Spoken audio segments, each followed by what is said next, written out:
મહારાજ કે જીવને ગ્રામ્ય વાતો ઉપર અનાદિનો ભાવ છે, મજા બહુ આવે હો કરવાની, એમાં રસ બહુ આવે. એમાં કોઈક માણસ ખોલો હસવા વાળો કંઈક આવી ગયો હસાવવા વાળો તો જુઓ મજા હો, ખેખાડા કાઢે ને એવી જમાવટ કરે. પણ મહારાજ કે ગ્રામ્ય વાતો છે ને એ જન્મ મરણનું બીજ છે, બીજ. એ વાતોમાં જ્યાં સુધી રસ છે ત્યાં સુધી માનજો કે જન્મ મરણના ફેરા ટળવાના નથી. ભેગા થઈ ગયા ને કદાચ થોડોક ટાઈમ કાઢવો હોય તો ટાઈમને બગાડો નહીં, પણ ટાઈમને સુધારો. કથા સાંભળી આવ્યા હો તો વાત યાદ રાખો, એ કંઈક વાતનો પ્રસંગ કાઢો સત્સંગમાં, મહારાજના કોઈક ચરિત્રનો પ્રસંગ કાઢો. સત્સંગીને તો એ આવડવું જોઈએ, એ યાદ રાખવું જોઈએ. બીજી બધી જગતની કેટલી વાતો યાદ પડી હોય, કેટલાકને તો પોતાના જીવનની વાતો કરીને કલાક કાઢી નાખ્યું. અહીંયા ગયું, અહીંયા મેં આમ કર્યું, અહીંયા આને એમ કીધું, આમ કીધું, એમ કરીને કલાકો કાઢી નાખે. લ્યો, પોતાની જીવન કથા, એમાં કેટલાકને હેરાન કર્યા હોય એ બધું આવે, સમજા? કેટલાકને સુખી કર્યા હોય તો એ આવે, કર્યા હોય તો, ન કર્યા હોય તો ના આવે. પોતાની જીવન કથા બસ. અમુક માણસોની બહુ લાંબી કથા હોય, ખૂટે નહીં. પોતાના જીવનની કથા, ભગવાનના જીવનની વાતો કરો. મહારાજ કે કામ એનથી થશે, આ તો જન્મ મરણનું બીજ છે. સંસારની વાતો કરવામાં રસ છે ત્યાં સુધી જાણજો કે જન્મ મરણ નહીં ટળે. સતસંગ કે રહે ના ભૂખે સદાઈ, સતસંગ ન કરના તૃપ્તિ કહાઈ. સતસંગ કો જે તો જય ભૂખા, તાકે સતસંગ ન પડેલુખા. સતસંગ કર તૃપ્તિ હોત જીતના, ઝાંખે અંગ હોઈ જાવત તીતના. અન્ન જલ બિન જ્હોવત દેહા, પૂર્ણ સતસંગ કરી હોવત એહા. પૂર્ણ સત્સંગ કરી હોવત એહા. સમજાય શું કેમ? ખબર પડે કઈ ખબર? સત્સંગ કે રહેના ભૂખે સદાઈ, સત્સંગના હંમેશા ભૂખ્યા રહેવું, ધરાઈ ન જાવું. કથા વાર્તા, ભગવાનની વાતો, કીર્તન બીર્તન કરતા આમ કે એમ ધ્રોહ ન થઈ જવો જોઈએ. એમ ખાઈને આપણે પેટ ભરાઈ જાય પછી ખાવાની ઈચ્છા ન થાય ને. કથા સાંભળીને તૃપ્ત થઈ જવું નહીં, મારે ના પાડી. સદાય ભૂખ્યા રહેવું. સત્સંગ ન કરના તૃપ્તિ કહાઈ, સત્સંગ કરતા કરતા સત્સંગની તૃપ્તિ ક્યારે ન કરવાની, ભૂખ્યા જ રહેવાનું. અને જે સત્સંગમાંથી, જેની સત્સંગમાંથી ભૂખ મટતી નથી ને, એ ક્યારે, એને સત્સંગ ક્યારે પણ લુખ્ખો થઈ જતો નથી. નહીતર સત્સંગ લુખ્ખો થઈ જાય, તૃપ્તિ થઈ જાય ને, પેટ ભરાઈ જાય ને, પછી એને માટે સત્સંગ લુખ્ખો થઈ જાય. સત્સંગમાં તૃપ્તિ થઈ જાય તો એનું સત્સંગનું અંગ છે એ ઝાંખું થઈ જાય. ઝાંખું કેવું થઈ જાય? માણસ જીવતો તો હોય પણ ખાવા પીવા કાંઈ મળતું ન હોય, કેવો થઈ ગયો હોય? લુખ્ખો કેવો થઈ જાય? કાંઈ ખાવા ન મળે કેવો થઈ જાય? ભંગણ જેવો લાગે, હૂકી ગયો હોય ને હાવ ને જેવો તેવો થઈ ગયો હોય. અને સત્સંગી કહેવાય ખરો પણ એવો કહેવાય લુખ્ખો. આવ કોઈ ખાવા ન મળતું ને મરવા જેવો થઈ ગયો ને, મરવા જેવો. એટલે મહારાજ કહે સત્સંગમાંથી ક્યારે પણ ધરાઈ જવું નહીં. ઘણી કથા સાંભળી ગયો, આટલી ઉતારશું તો ઘણી છે, જેટલી સાંભળો એટલી કામની છે ભાઈ. આ કઈ તમારું પેટ તોડી નહીં નાખે કથા સાંભળીને વધારે મેં હવા ભરાઈ જાય ને કે નુકસાન કાંઈ નથી કરવાની. મહારાજ કે ધ્રોહ થઈ જાવો ન જોઈએ, સત્સંગમાંથી ધ્રોહ કરવાનો જ નહીં. પાતાળના પાણી કરોડો કોષથી ઉલેચો તો પણ અખૂટ છે ને, ખૂટતા નથી ક્યારે પણ પાણી. એમ ભાવ વિના તો સત્સંગ તે પત્ર અને ફળ વિનાનું અને મૂળમાં ઊંધઈ લાગી ગયેલું ઝાડવું હોય ને એવો છે. જેને સત્સંગમાં ભાવ ન હોય, કેવા તો હોય સત્સંગી સમજ્યા, કંઠી બંઠી ગળામાં નાખી દીધી હોય, બાકી ભાવ ન હોય કાંઈ, તો કેવો કહેવાય? ઝાડવું ઉકી ગયું એલું પાંદડા મેં ઊંધી જડી ગયેલી હોય, એ ઝાડવાની શું કિંમત કયો તમે? હા, આખા ઝાડમાં ઊંધી જડી ગયું હોય, ઉકી ગયું, હાવ કેવું કહેવાય? એવો એનો સત્સંગ છે.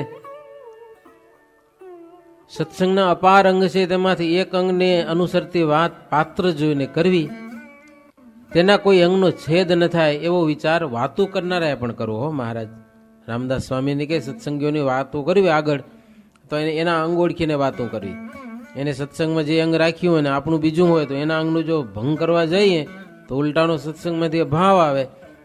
જે તે પ્રકારે સત્સંગમાં રહે માણસ એવી વાતો કરવી. સત્સંગનો ભાવ ના આવે, એના અંગનો પણ ભાવ ના આવે, એવી રીતની મહારાજ કે માણસને સમજી અને સત્સંગની વાતો કરવી, બધાને આનંદ થાય એવું કરવું, એવું મહારાજ કહેતા હો અવારનવાર. હરિભગત અને સંતને જેટલા શુદ્ધ માને તેટલો સત્સંગ ગણાય. કોઈ એકનો પૂરો સત્કાર ન કરે, નહીતર ઘણાને શું હોય, એકાદ વ્યક્તિની સાથે કે એકાદ સાધુની સાથે મન બાંધી ગયો હોય ને તો એનું જ માને ને એનું જ કયું કરે ને એના જ વખાણ કરે, બીજા સાધુ એને દેખ્યા ન ગમે, સમજા? એવા હોય કેટલાક, એ બરાબર ન કહેવાય. સત્સંગને તો પૂર્ણપણે તમે જાણો, જેની સાથે તમારે મન બંધાણું છે એનો સમાગમ કરો, બેસો, એ બધું કરો, પણ બીજાનો ભાવ તો ન ખબર ને. ભાવ છે એ તકલીફ છે મોટામાં મોટી. મહારાજ કે રામદાસભાઈ, તમે તો આત્માનંદ સ્વામી અને રામાનંદ સ્વામી બેયને સેવ્યા છે, તેથી તમે તો નિરાવરણ દ્રષ્ટિવાળા છો, માટે જાઓ ગામડામાં યોગ્ય પ્રમાણે વાતો કરજો, કે તમને તો બધી ખબર છે, તમે જાણો છો બધું.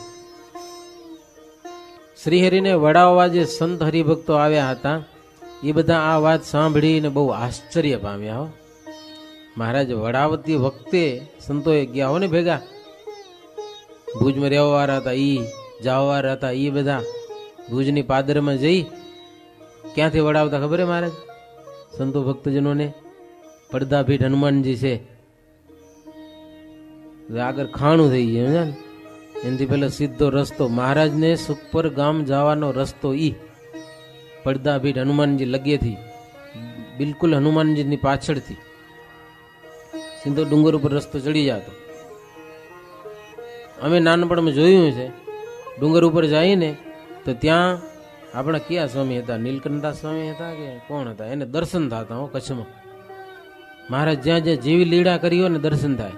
અહીંયા સુધી હરિભક્તો વડાવા આવ્યા મહારાજને, અને મહારાજ ઊભા હોય તો એવું એને ચિત્ર દેખાતું. ત્યાં એને પાણાના ઢગલા કર્યા હતા. લ્યો, એ પાણાના ઢગલા જોયેલા કે મહારાજ અહીંયા કને ઊભા રહી અને હરિભક્તોને પાછા વડાવે. વળી થોડાક આગળ જાવ તો બહુ પ્રેમી હરિભગત હોય ને, વળી મહારાજ ભેડા ભેડા હાલા જાય તો અડધો કિલોમીટર આગળ જાય ને તો બીજો પાણાનો ઢગલો દેખાય, નાના નાના પાણાનો આટલો ઢગલો, કે એ હરિભક્તો વળી મહારાજ અહીંયાથી પાછા વાળ્યા હોય. ઘણી વખત મહારાજ આવતા જતા હોય તો જે જે ચરિત્ર કરેલા હોય ને એ એમ આખો આખો શેડો થઈ રહેતો કે મહારાજ અહીંયાથી વટાતા હતા. તો એ શેડા ઉપર 5-7 ઢગલા તો અમે જોયેલા નાનપણમાં. હવે તો દુનિયા બદલી ગઈ, એટલે જવા તો બધું હવે કાંઈ નથી, રસ્તોય નથી. હવે તો ગામ વસી ગયું આખું, ત્યાં રસ્તો છે નહીં. પણ મહારાજને જવાનો રસ્તો પડદા ભેટથી, ત્યાંથી સીધા મહારાજ નીકળતા. ત્યાંથી બધા સંતો ભક્તજનોને આગળ મહારાજ વાતો કરીને ત્યાંથી બધાને પાછા વાળ્યા છે. બધા આશ્ચર્ય પામ્યા મહારાજની વાત સાંભળીને. આકાશમાં જળનું ટીપું દેખાતું ન હોય, પણ મેઘનો જયારે વાયુ લાગે ને ત્યારે વાદળાનો પાર ન રહ્યો આકાશમાં. હે વાદળ સવાઈ જાય. પૃથ્વી અને સમુદ્રમાં સર્વત્ર વરસાદ વરસે છે, તેમ સંત છે ને સમુદ્ર રૂપ છે, અને હરિભક્તો છે પૃથ્વી રૂપ છે, અને શ્રીહરિ છે ને મેઘ રૂપ છે. શું કહે? હરિભક્તો છે પૃથ્વી રૂપ, સંતો છે એ મેઘ રૂપ છે. હા, વરસાદ સંતો છે ને સમુદ્ર રૂપ છે, સમુદ્રમાંથી વરસાદ વરસે ને. અને શ્રીહરિ છે એ મેઘ રૂપ છે. શ્રીહરિ રૂપી પવન વાય ને એટલે વરસાદ વરસે, સંતોની કૃપા થાય એટલે એ સંતો ગામડામાં આવે, સમજા? સંતો આવે એટલે હરિભક્તો શું થાય? વરસાદ આવ્યો. 25 વર્ષ પહેલા આજે મજા હતી હો. ગામડામાં સાધુ આવે ને વરસાદ આવે, લોકો કઈ સાધુ વરસાદ લઈ આવે. જો સંતો આવ્યા, વરસાદ વરસ્યો, એવું માનતા હૈયાથી. હવે તો હૈયા મનમાં માનવા કોઈ તૈયાર નથી લ્યો. એવું મહિમા ઘટત જાહે થોડો થોડો ઓછો ઓછો થતો જાય. સંતો આવ્યા એટલે વરસાદ આવ્યો, વરસાદ લઈને આવ્યા, એ ગામમાં એક આનંદ છવાઈ જતો. સંતો આવે એટલે કોઈ દી મંદિર ના આવતા ને એવા હરિભક્તો બધા પહોંચી આવે. એ સભા ભરચક ભરાતી. 25 વર્ષ પહેલા સભા ફૂલ ભરાતી. અને હવે સાધુ આવે તો ભલે, ના આવે તો ભલે, સભાજી થતી હોય થાય. અમુક ગામમાં હશે બેચારા હરિભક્ત વધારે આવતા હશે, નહીતર તો કેટલાકને તો ખબર ન હોય સાધુ આવે કે નથી આવ્યા. હો, એ હા જવાર દર્શન કરીને ભાગી જતા તો ભાગી જ જાય. પેલા કોઈ દી ના આવતા હોય ને એવા સાધુ આવે તે કથા સાંભળવા પહોંચી આવતા. શ્રીજી મહારાજ કે આવું બધું છે એટલે તમે જાઓ ગામડામાં અને વરસો હરિભક્તોને. વરસાદનો યોગ થાય, સત્સંગ રૂપી વરસાદ વરસે, ભગવાનની વાતો સાંભળવા મળે, પોષણ થાય. મહારાજ મુક્ત મુનિ અને બ્રહ્માનંદ સ્વામી એ 2 જણાને મહારાજ કે તમે ધમડકાને આધોઈ એમના જાઓ, ત્યાં સત્સંગની વાતો કરજો. અને ત્યાંથી ફરતા ફરતા છેટ માંડવી બંદર સુધી જાજો કે હો. અને અમુક ગવૈયા સંતોને પણ મહારાજ ભેડા મૂક્યા. મોટા સંતો પાસેથી શીખે, ભજન કરતા, વાજિંત્રો વગાડતા એવા સંતોને પણ મહારાજ સાથે મોકલ્યા છે. મહારાજ કે સત્સંગ કરી અને એવા ભજન કીર્તન કરજો અને એવી વાતો કરજો કે જગતમાં કેટલાક દંભી બ્રહ્મજ્ઞાનીઓ છે ને એને હટાવી દેજો કે હો, દંભી બ્રહ્મજ્ઞાનીઓ. ત્યારે આત્માનંદ સ્વામી કે હાથ જોડીને મહારાજને કે મહારાજ દંભી બ્રહ્મજ્ઞાની તમે બતાવો ને તો અમે તમારા વચનને પ્રતાપે, જો કે વેદ શાસ્ત્ર કઈ ભણ્યા નથી પણ એને ધસી તો નાખીએ કે ગમે તો દંભી બ્રહ્મજ્ઞાની હોય, ગમે એટલો ભણેલો હોય, મહાપંડિત ભલેનો હોય, પણ તમારા વચનને આગળ રાખી અને એને ધસી તો નાખીએ હો, કાંઈ ના આવે એનું અહીંયા કને. છતાં પણ ધર્મની દ્રઢ ટેક રાખી છે હો. વેદ શાસ્ત્ર ભણ્યા નથી આત્માનંદ સ્વામી કે, પણ ધર્મની ટેક દ્રઢ રાખી છે. અને ધર્મની ટેક દ્રઢ છે તમારે કહેવા પ્રમાણે, એને કારણે જ એવા દંભી બ્રહ્મ જ્ઞાનીઓને મૂળમાંથી ઉખેડી નાખીએ ગમુરા, કાંઈ ન કરી શકે. ઈ હરિ કહે પઢને કો ફલ એતા, ધર્મ દ્રઢ કર રખના તેતા. વેદ શાસ્ત્ર પઢેયું અપારા, ધર્મ રખત તેહી લગારા. તાકે પઢવે કો ફલ હે હું, 84 ફેરે ફરના તે હું. જન્મ મરણ જમપુરી ઘોરા, વિમુખ જન દુઃખ લહત કઠોરા. મહારાજ કે સ્વામી ભણવાનું ફળ જ છે કે સત્સંગના નિયમો દ્રઢ પડ્યા. ઈ ભણી ગણીને મહાપંડિત થાવ, વિદ્વાન થાવ, પણ નિયમ કઈ પાલન થાય નહીં તો એ શાસ્ત્ર ભણવાનો અર્થ શું છે? 184 મર્યા પછી ફરવી પડતી હોય તો વેદ શાસ્ત્રો પુરાણો ભણવાનું ફળ શું? ઈ જ ફળ છે. અને કદાચ નથી ભણ્યા અને ધર્મમાં દ્રઢ ટેક છે તો તમને ફળ મળવાનું છે. ધર્મમાં ઠેકાણું નથી અને અમથાનું મલકનું ભણી ગયા તો બધું અમથાનું છે, કાંઈ કામનું નથી. તો જેને ભગવાન નથી મળ્યા એવા વિમુખ જનો ભણે તો એ છે, પણ મર્યા પછી 184 ને ભોગવે છે. બ્રહ્મ જ્ઞાનનું પણ એ જ ફળ છે કે દ્રઢ ધર્મનું પાલન થાય, ભગવાનનો આશ્રય થાય. દેહાદિકમાં ક્યાંય પણ પદાર્થમાં સ્નેહ ન રહે. સુખદેવ જેવા ગુણ આવે ને વિશે માત્ર કાંક વિષ્ટા જેવું લાગે, એ સાચું બ્રહ્મ જ્ઞાન કહેવાય.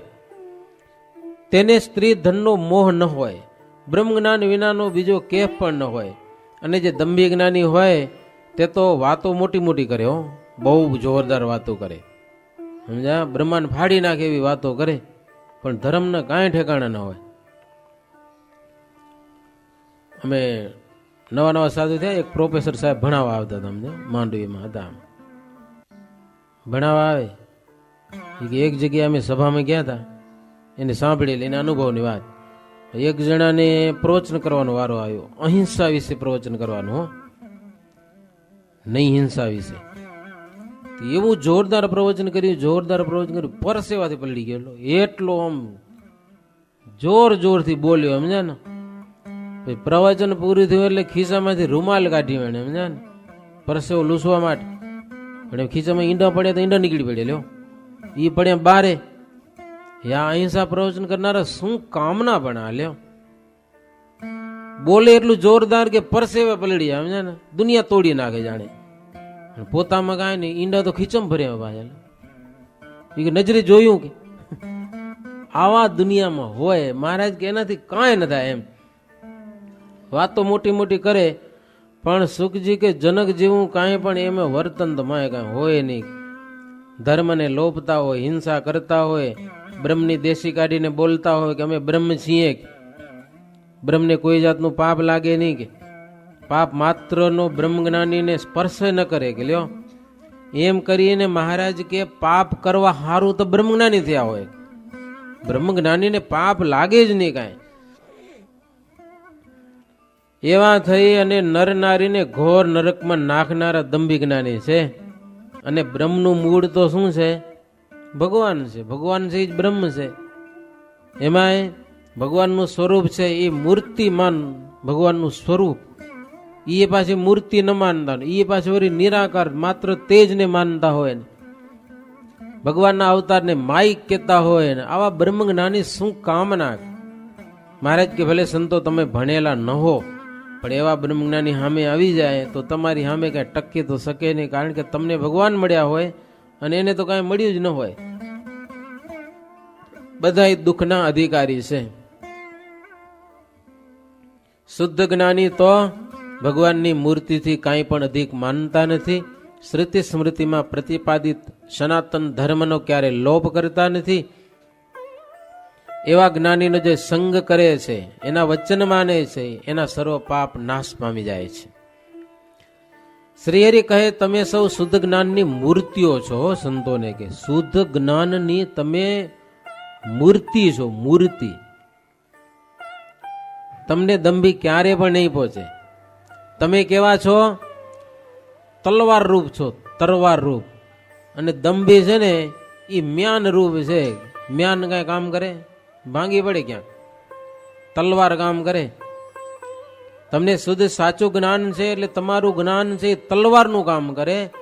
અને ઓલિયાને કઈ ધર્મનું ઠેકાણું નહીં ને ભગવાનમાં માનવું નહીં ને જ્ઞાન તો હોય પણ મ્યાન જેવું જ્ઞાન છે, કામ ન કરે જરાય. મુક્તાનંદ સ્વામી વડોદરામાં સભા જીતવા ગયા હતા. વાત તો જબરજસ્ત છે, બધી વાત નથી કરવી. સભા જીતવા ગયા હતા મુક્તાનંદ સ્વામી. પછી સભા જીતી ગયા સ્વામીઓ. મોટા મોટા પંડિતો સ્વામીને શરણીય થયા, મહારાજનો આશ્રય કર્યો. પછી કેટલાક વિદ્વાનો આવ્યા સ્વામી પાસે. એ કે તમે વાતું કરો છો એ વાતું આમ તો કઠણ લાગે છે, કઠણ સાંભળવી, પાડવાનું બહુ આવે ને, પણ લોકોને હૈયામાં કામ બહુ કરે છે. લોકો બધા તમારું કયું કરે છે અને બધું એ પ્રમાણે કરે.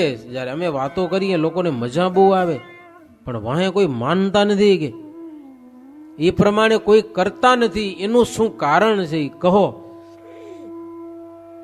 મુક્તાનંદ સ્વામી બહુ સરસ જવાબ દીધો હોય એને, કે જુઓ સાંભળો પંડિતો, કે તમે ભણેલા છો, આધુનિક જમાનામાં કેમ બોલવું એ તમને બહુ જોરદાર આવડે, એટલે તમે વાતું કરો તો મજાની વાતો મીઠી લાગે. કેવી? ચણા જેવી લાગે. શેકેલા ચણા એટલે ડારિયા. ડારિયા ખાવાની હવને મજા આવે કે ના આવે? કાચા ચણા ખાવા હોય તો દાંત તોડી નાખે ક્યાં. પણ વાવવા હોય તો શું કામ આવે? કયો તા ડારિયા હાલે? ચણા વાવવા હોય તો એ કાચા ને કઠણ જ જોઈને. ગમે એવા કાચા ને કઠણ છે પણ ઉગે ક્યાં? કાચા હોય. શેકેલા ચણા ઉગતા નથી. એ મુક્તાનંદ સ્વામી કે અમારી વાતું હોય ને કાચા ચણા જેવી હોય. ચાવવી કઠણ પડે પણ ઉગે ખરી લોકોના અંતરમાં. અને તમારી વાતો બધી કેવી?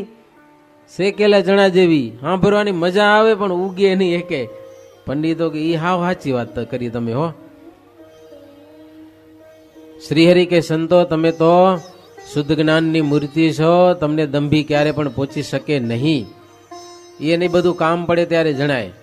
જ્ઞાનથી લડાય તે કેવી રીતે જીતે? ધર્મની સેનાને હટાવવા માટે અધર્મની સેના ગમે એટલું જોર કરે પણ ધર્મની સેનાને હટાવી તો ન શકે ને. કૌરવો 100 હતા અને પાંડવો માત્ર 5 હતા. તો એ કૌરવો કેટલી ધમાલ કરી હતી લ્યો પાંડવોને હટાવવા માટે. કેટલી ન્યાય નીતિ ચૂક્યા હતા. ભેગા થઈને જે કાયદા કર્યા હતા, કાયદા બધા લોપ્યા હતા. શરૂઆત કરી હોય તો કાયદા લોપવાની કૌરવોએ કરી હતી, પાંડવોએ કઈ કાયદા લોપ્યા નતા. કેટલી માથાકૂટ કરી, પણ 5 પાંડવોને પણ હટાવી શક્યા નહીં. 5 માયલા એકે જણાને પણ એ મારી શક્યા નહીં કૌરવો, કારણ કે અધર્મનું સૈન્ય હતું અને પાંડવો છે એ ધર્મનું સૈન્ય છે. અધર્મનું સૈન્ય ગમે એટલું જોર કરે પણ ધર્મના સૈન્યને હટાવી શકતું નથી. કરોડ પતંગિયા ભેળા થાય કે અગ્નિ છે આપણે બાળી નાખે છે, આપણે અગ્નિને મારી નાખીએ એમ. અગ્નિ લાગ્યો જબરજસ્ત, કરોડ પતંગિયા આવીને ભેગા થઈને પડે ને તો અગ્નિને હટાવી ન શકે હો, મરી જાય. પોતે શું કરે લ્યો, પતંગિયા હોય પોતે આવીને મરે પણ અગ્નિને કાંઈ થાય નહીં એનાથી. એટલો તેમનો જ નાશ થાય છે. તેમ પાખંડી, નાસ્તિક, દંભી, બ્રહ્મજ્ઞાની જેને ધર્મ સર્ગનો લેશ નથી તે બધા સહેજે ઉડી જાય છે. એમ શ્રીહરિએ સંતને વાતમાં સૂચના આપી. પછી શ્રીહરિ આજ્ઞા પ્રમાણે જ્યાં જ્યાં મોકલ્યા ત્યાં બધા સંતો હે મહારાજના ચરિત્રો સંભાળતા સંભાળતા ગયા છે. ભેગા થઈને જ્યાં બેસતા ત્યાં પરસ્પર ભગવાનના ચરિત્રો સંભાળીને ગદગદ કંઠે થઈ જતા હો. સંતો અને ભક્તજનો જઈ ભેગા થાય, હે મહારાજની વાતો, મહારાજના ચરિત્ર સંભાળી અને ગડગડા થઈ જતા, નેત્ર ભરાઈ જતા. ત્યારે શ્રીહરિની મૂર્તિ તેમને પ્રગટ દેખાતી હો. ભાવ હોય ને તો આજે પણ ભગવાન દેખાય, પણ એવા ગડગડા થવાય. આંખીઓમાં કોઈ દી આંસુ આવે? આપણે કોઈ દી આવતા જ નથી લ્યો. છોકરો મરી જાય કે ક્યાંક પૈસા ચોરાઈ જાય ને તો આંખમાં આંસુ આવે, પણ ભગવાનની આગળ આવીને આંસુ આંખમાં આવતા નથી. મહારાજના આવા ચરિત્રો યાદ કરીને આંખમાં આંસુ આવતા નથી. જો આવે એવા પ્રેમના આંસુ તો ભગવાન આજે પણ દર્શન દે. 10મું પૂર છે ને 37મો તરંગ છે. અહીંયા કથા વિરામ પામે છે. સહજાનંદ સ્વામી મહારાજની